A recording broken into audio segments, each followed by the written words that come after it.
Hello guys and welcome to another video on our channel. This time we are not doing a video review, we are doing a complete guide on how to properly clean the inside of your computer without removing any components and using tools that are already available for everyone.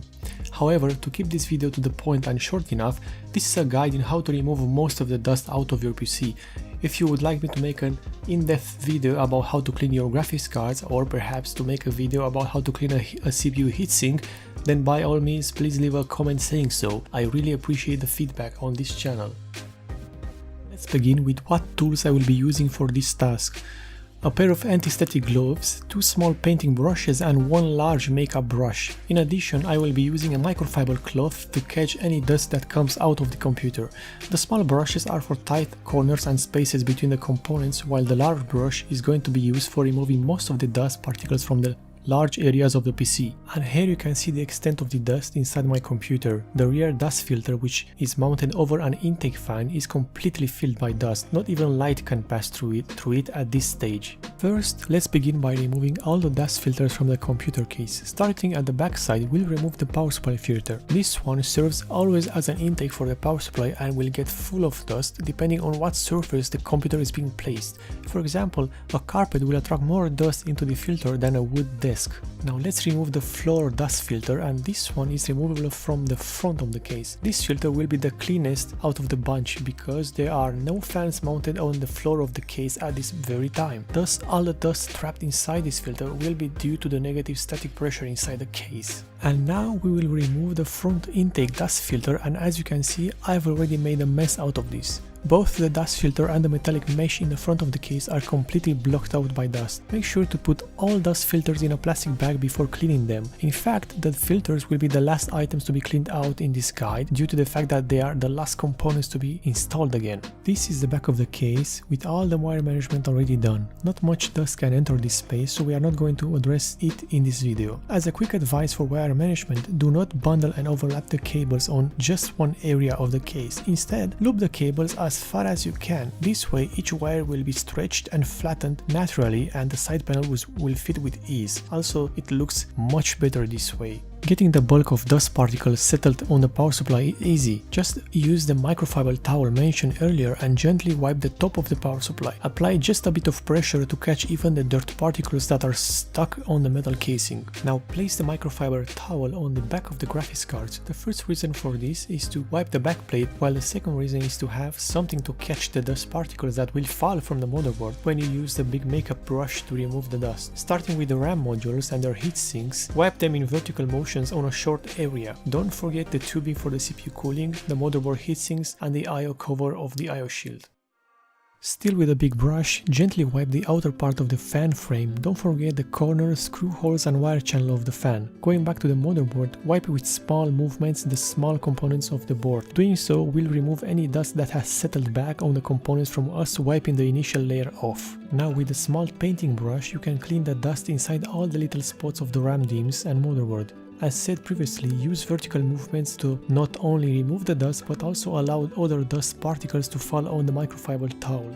As a side note, I am not removing the CPU or the RAM modules from the motherboard. The main reason for this is that by removing the RAM from the slots and then continue cleaning the rest of the computer, you will allow airborne dust particles to enter the RAM slots and dust the pins inside. This will not harm the RAM or the motherboard in any way. However, it would be better that instead of some dust in the slots to be cleaned, you had no dust whatsoever. Now I am cleaning the rest of the fan frame with a smaller painting brush. In this case, the big makeup brush wouldn't be able to do much due to the way the airflow of the fan attached the dust to the frame. Also, a smaller brush has bigger impact on the small corners of the frame of the fan and on the beams that keep the fan motor in place. Leaving the actual fan blades for last, I am cleaning them with a microfiber towel. This way, no dust is allowed to escape or to fall on the graphics card's backplate. The microfiber texture is trapping all those particles in one go.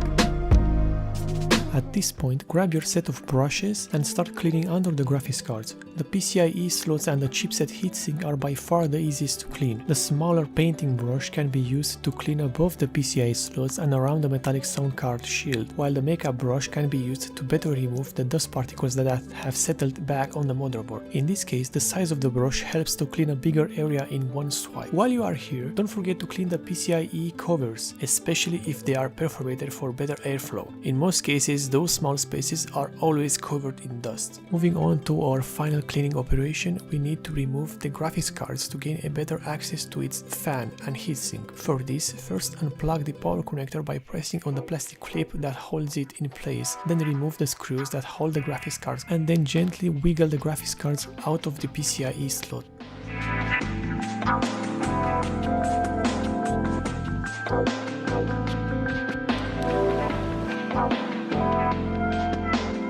As you can see, the whole cooling system of the graphics card is full of dust. However, the blower style fan has attracted the most dust, being a high pressure, high speed fan solution.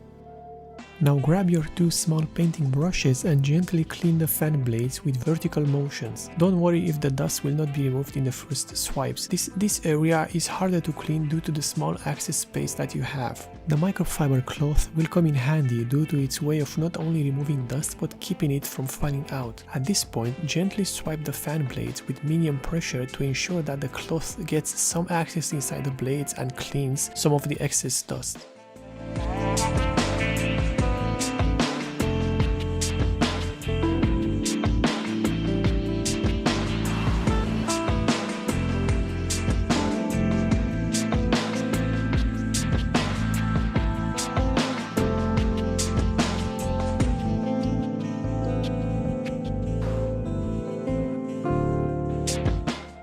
The storage units are very easy to clean. In my case, one hard drive and one solid state drive. In this situation, just wipe them off with the microfiber towel and then place them back in their spots. Don't forget to plug in the SATA connections and the power connections.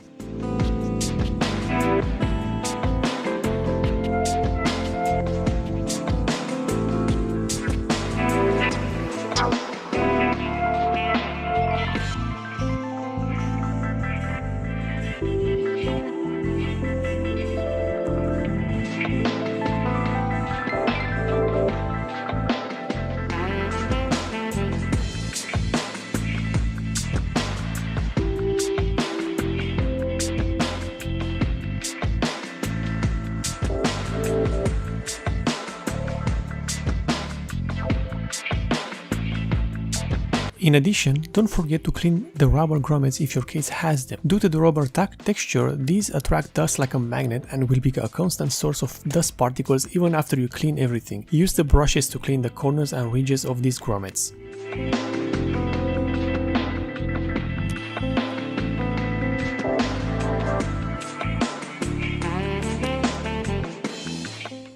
Moving on to the front grille and dust filter, first use a medium-sized painting brush to clean out the grille and metallic mesh of the case. Don't overdo it, use gentle movements to avoid spreading out the dust particles into the air and then having them land on anything else. For example purposes, I am cleaning the backside of the metallic mesh of the case with a microfiber cloth to show you the difference between having a material that retains the dust and a regular cloth that will only lift up the dust into the air and thus having dust settle in on more of your computer. And here is the frontal dust filter of my case. It has done its job admirably and now it's time for a clean. As usual, I will be using my microfiber towel to get most of the dirt out of the mesh. The reason for leaving the dust filters for last has to do with the order of disassembly of the computer and the order in which you cleaned it. The filters are by far the dirtiest pieces of the case, so it only makes sense to have them clean last and then mount them to the computer.